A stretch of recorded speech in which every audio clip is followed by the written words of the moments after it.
આપના વિસ્તારના તાજા સમાચારો મેળવવા માટે TV92 ગુજરાત ન્યૂઝ ચેનલને સબસ્ક્રાઇબ કરી બેલ આઇકોન ઓન કરો।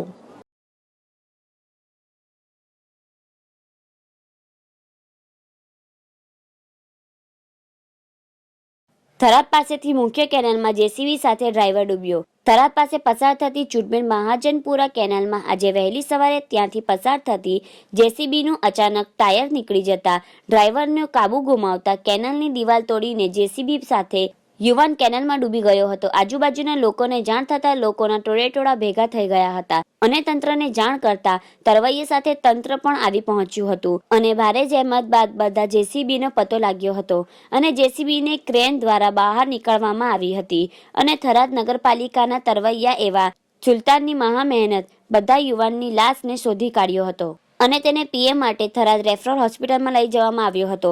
ઘટનાને પગલે કેનાલ પર હજારો લોકો ભેગા થઈ ગયા હતા અને પરિવારમાં શોકની લાગણી વ્યાપી ગઈ હતી। પૂરા પંથકમાં અરેરાટી વ્યાપી હતી। થરાદથી અશ્વિન ત્રિવેદીનો રિપોર્ટ।